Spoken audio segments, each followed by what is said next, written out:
नमस्कार विद्यार्थियों, कैसे हैं आप। हमें कल एक कमेंट मिला था कि सर आपने लेसन नंबर 4 मिस कर दिया है भूगोल में। तो विद्यार्थियों, आपको बता दूं, हमें ध्यान पड़ गया है। इस पॉलिटिकल साइंस के पूरा होते ही आपका भूगोल का जो पार्ट रह गया था उस पार्ट को हम पूरा करवा देंगे।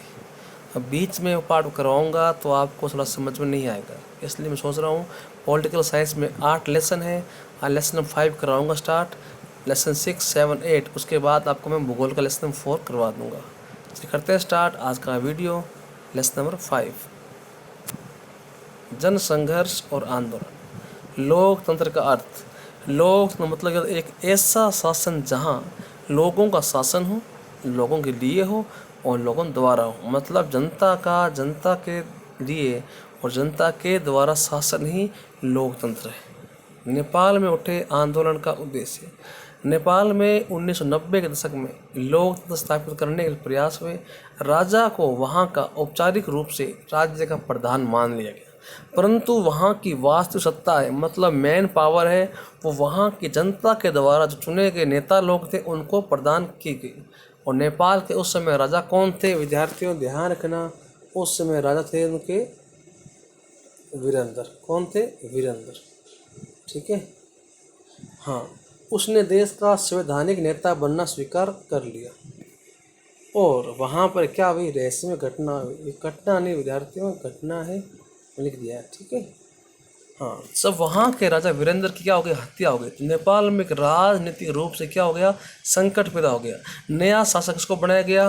वहाँ क्या शासक नया कौन बना? राजा ज्ञानेंद्र को बनाया गया। ठीक है,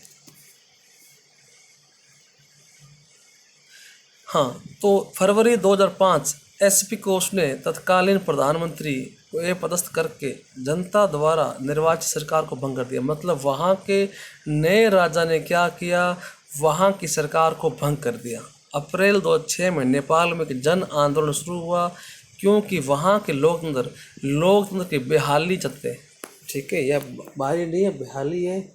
ये टाइपिंग मिस्टेक हो जाती है वैसे भी, बेहाली चाहते थे। और सत्ता के बाद राजा के हाथ से लेकर दोबारा जनता को सौंपना चाहते थे।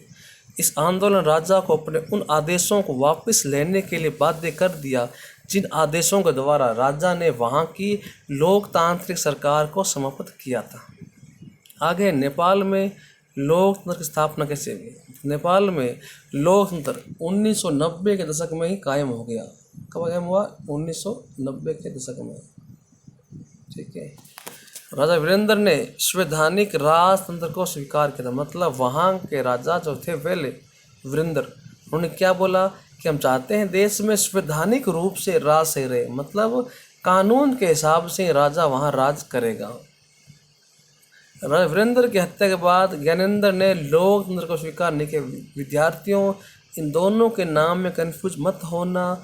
जिसने लोकतंत्र को स्थापित किया था वो था वीरेंद्र, जिसने लोकतंत्र समाप्त किया था वो था ज्ञानेंद्र। वीरेंद्र ने जनता द्वारा निर्वाचित सरकार को भंग कर दिया। यहाँ पर नाम गलत हो गया, यहाँ पर नाम ही आएगा। ठीक है, ज्ञानेंद्र ने क्या किया? जनता द्वारा निर्वाचित सरकार को भंग कर दिया। 2006 में जो आंदोलन चला उसका लक्ष्य शासन की बागडोर, राजा के हाथ से लेकर शासन की बागडोर राजा के हाथ से लेकर दोबारा जनता के हाथ में सौंपना, यानी कि लोकतंत्र की दोबारा से स्थापना करना था। संसद की बड़ी पार्टियों ने मिलकर एक 7 पार्टी अलायंस बनाया। अलायंस बोलते हैं गठबंधन को। और नेपाल की राजधानी कौन सी? काठमांडू। विद्यार्थी ये ध्यान रखना भाई, वहाँ क्या कौन सी? काठमांडू। वहाँ 4 दिन के बंद का ऐलान किया। 21 अप्रैल के दिन आंदोलनकारियों ने राजा को अल्टीमेटम दिया। 24 अप्रैल 2006 ये अल्टीमेटम का लास्ट दिन था। इस दिन राजा को तीनों मांगों को मानने के लिए बाध्य किया गया। एसपीए ने गिरिजा प्रसाद कोइराला को वहाँ की अंतरिम, मतलब उस समय जैसे राजा ने क्या बोला कि चलो सरकार बना लो, तो उसी समय हाथों हाथ गिरिजा प्रसाद कोइराला को वहाँ का पीएम बना दिया गया। राजा से सभी शक्तियाँ छीन ली गई। इस संघर्ष को नेपाल की लोकतंत्र के लिए दूसरा संघर्ष कहा गया है। विद्यार्थियों, बढ़िया प्रश्न बनता है, नेपाल के लोकतंत्र के लिए दूसरा संघर्ष कैसे बोला गया है? इसी को बोला गया है। जब राजा ने अपने अधिकार दे दी, जनता दे दी है, और वहाँ कोइराला को पीएम बनाया गया। अब कंट्री और है बोलीविया। बोलीविया एक लैटिन अमेरिकी देश है, गरीब कंट्री है। यहाँ पर 2000 में एक आंदोलन शुरू हुआ, जो वहाँ की भाषा में से क्या बोला गया है? जल युद्ध बोला गया है। ठीक है, इतना बढ़िया प्रश्न बनता है कि जल युद्ध किसे बोला गया है? कि वहाँ की सरकार ने 1999 के अंदर कोचबाम्बा नामक नगर में जलापूर्ति का अधिकार एक बहुराष्ट्रीय कंपनी को बेच दिया। मतलब इस शहर में, कोचबाम्बा शहर में पानी की सप्लाई क्या कौन करेगी? एक बड़ी कंपनी करेगी। इस कंपनी ने क्या किया? पानी की रेट में 4 गुना इजाफा कर दिया। इस हुआ क्या? सब और त्राही मच गई। जनता क्या हो गई? परेशान हो गई। फिर क्या हुआ? लोगों ने शीघ्र ही सन 2000 में एक बहुत बड़ा आंदोलन छेड़ दिया। देखते देखते अनेक श्रमिक संगठन, सामुदायिक नेता और मानवाधिकार कार्यकर्ताओं ने एक गठबंधन की स्थापना की। पहले शहर में 4 दिन की हड़ताल हुई, पर जब कुछ हाथ नहीं लगा तो हड़तालों का तांता लग गया। मतलब एक के पीछे एक हड़ताल, एक के पीछे एक हड़ताल, मतलब वहाँ अब लगातार हड़तालें होने लगी। फरवरी 2000, फिर अप्रैल 2000 में हड़तालें हुई, और फिर क्या हुआ? वहाँ की सरकार ने हड़ताल को कुचलना आरंभ कर दिया। पर इस हुआ क्या? इससे हड़तालें या आंदोलन क्या हो गया? और अधिक तेज हो गया। लोगों ने बहुराष्ट्रीय कंपनियों को घेराव किया। उन्हें डराया कि वे शहर छोड़कर भाग जाएं, और विवश होकर सरकार को दोबारा वहाँ पर पानी सप्लाई का काम नगर पालिका को सौंपना पड़ा। पानी का संघर्ष बोलिविया में जल युद्ध के नाम से फेमस है। जितना इजी प्रश्न बन गया विद्यार्थियों। लामबंदी और संगठन। जो संगठन राजनीतिक प्रक्रिया में प्रत्यक्ष रूप से भागीदार होते हैं, मतलब ऐसे संगठन जो क्या है, डायरेक्ट रूप से राजनीति में भाग लेते हैं, उन्हें हम क्या बोलेंगे? राजनीतिक पार्टी कहते हैं। राजनीतिक पार्टी करती है, चुनाव लड़ती है। चुनाव क्यों लड़ती है? ताकि वह सरकार बना सके। प्रत्येक राजनीतिक पार्टी के चुनाव लड़ने का एक ही लक्ष्य होता है, या तो खुद की सरकार बनाना या सरकार में शामिल होना। दबाव समूह। जो संगठन, देखो दबाव समूह राजनीतिक संगठन नहीं होते, परंतु ये राजनीति से जुड़े होते हैं। क्योंकि इनका लक्ष्य क्या होता है? इनका लक्ष्य अपने समूह की मांगों को मनवाना होता है। ये सरकार पर अपने समूह के माध्यम से क्या करते हैं? दबाव डालते हैं, और अपने समूह की सभी मांगों को स्वीकार करवा लेते हैं। दबाव समूह और आंदोलन। दबाव समूह का मतलब बहुत जब क्या हो, एक समान पैसे या रुचि या महत्वाकांक्षा या मतों वाले लोग किसी समान लक्ष्य की प्राप्ति के लिए एक मंच पर आते हैं।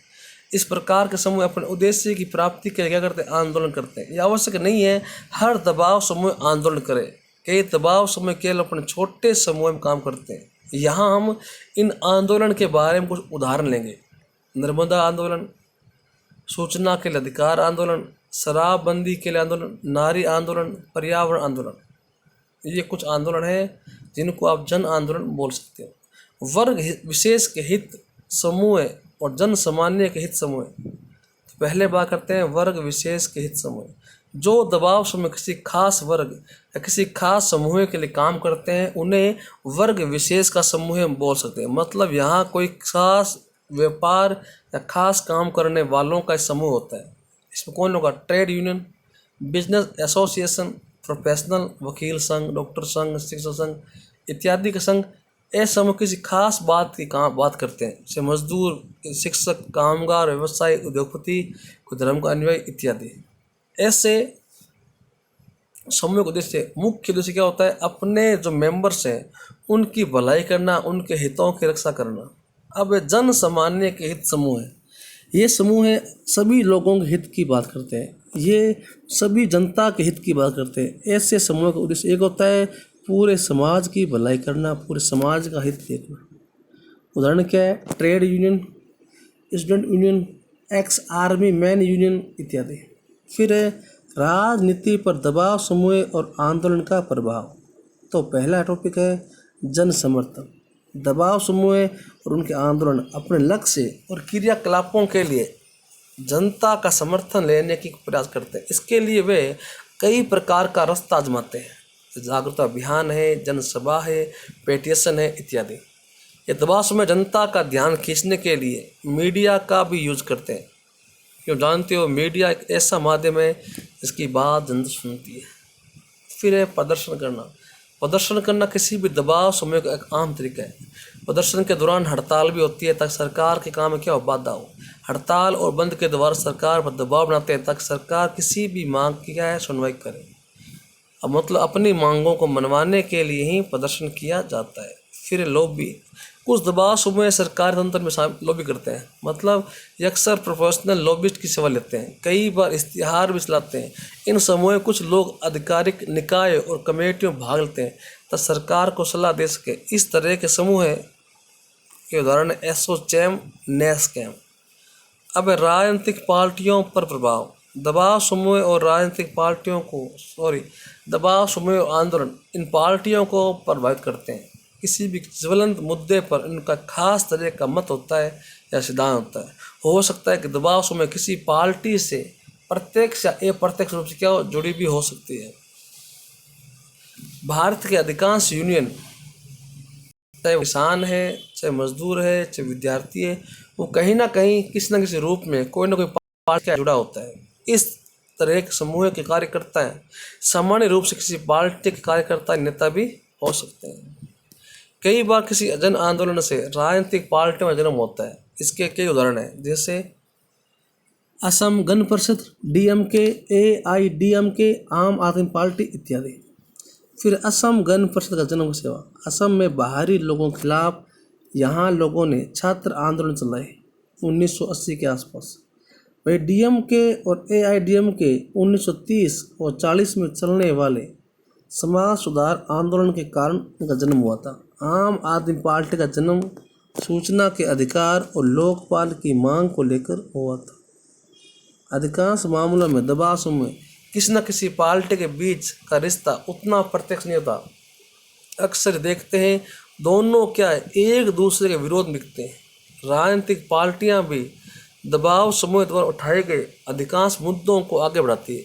कई बार बड़े बड़े नेता कोई ना कोई दबाव समूह से भी आते हैं, मतलब कई बार कई पार्टी जो होते हैं लीडर वगैरह ना, वो पहले कोई ना कोई समूह से जुड़े होते हैं, बाद में वो क्या पार्टी में ज्वाइनिंग कर लेते हैं। अब दबाव समूह के प्रभाव का मूल्यांकन। कई लोग दबाव समूह के खिलाफ बोलते हैं, कई विचारक मानते हैं कि दबाव समूह को सुनने में हमें सावधान रहना चाहिए, क्योंकि ये समूह समाज के एक छोटे वर्ग का हिस्सा होते हैं, हिस्सेदारी होती है। इसलिए मानते हैं कि लोकतंत्र में किसी छोटे वर्ग के संकीर्ण हितों के लिए काम नहीं करता। मतलब लोकतंत्र क्या है, एक वर्ग के लिए नहीं बल्कि पूरे देश के लिए, बल्कि समाज के लिए काम करता है। राजनीतिक पार्टियों को जनता का जवाब देना होता है, लेकिन दबाव समूह को किसी को जवाब देना नहीं होता, वह सिर्फ अपने समूह के लिए काम करते हैं। इसलिए कुछ विचारक मानते हैं दबाव समूह की सोच का दायरा बड़ा नहीं हो सकता। मतलब कुछ लोग मानते हैं कि ये लोग सिर्फ सीमित या अपने समूह तक की बात ही सोचते हैं। कई बार कोई बिजनेस लॉबी या अंतर्राष्ट्रीय एजेंसी भी इन दबाव समूह को हवा देती है। मतलब कई बाहरी संगठन देश को कमज़ोर करने के लिए इन दबाव समूह को पैसा देते हैं ताकि वो देश में शांति भंग कर दे। इसलिए दबाव समूह की बात को नाप तोल कर सुनना चाहिए। कई लोग दबाव समूह का समर्थन करते हैं। कुछ विचारक मानते हैं लोकतंत्र जड़ें जमाने के लिए सरकार पर दबाव डालना क्या है, उचित है। ऐसा मानते हैं कि ये पार्टियां सत्ता हथियारने के चक्कर में कई बार पार्टियां जनता के असली मुद्दे भूल जाते हैं, सिर्फ और सिर्फ अपनी सीट के लिए, अपनी जीत के लिए। उनको नींद से जगाने के लिए दबाव समूह होते हैं। ऐसा कह सकते हैं कि दबाव समूह अलग अलग पार्टियों की विचारधाराओं में संतुलन काम करते हैं। मतलब ये दबाव समूह है इन पार्टियों को मुद्दे से भटकने से रोकते हैं और सामान्यतः लोगों की असली समस्या को उजागर करते हैं। मतलब ये लोगों की, जनता की जो वास्तविक समस्या है उसको ये सामने लेके आते हैं ताकि सरकार को इन समूह के माध्यम से जनता की समस्या का पता चल सके। तो मतलब यहाँ दबाव समूह को कुछ अच्छा माना गया। तो यहाँ तक अपना लेसन था। तो वीडियो पसंद आए तो वीडियो को पसंद कीजिएगा, अच्छा लगे तो शेयर कीजिएगा, और अगर आपने चैनल को सब्सक्राइब नहीं किया है तो सब्सक्राइब भी कर लीजिएगा। और विद्यार्थियों पर जल्द अपने लेसन नंबर ये बुक पूरी करेंगे, उसके बाद एक बुक और है वो पूरी करेंगे, उसके बाद क्लास 12 का सिलेबस भी मैं करवाने की सोच रहा हूँ। तो अगर आप लोगों के साथ रहा तो ज़रूर हम 10वीं के बाद क्लास 12 का सिलेबस भी करवाएंगे। धन्यवाद।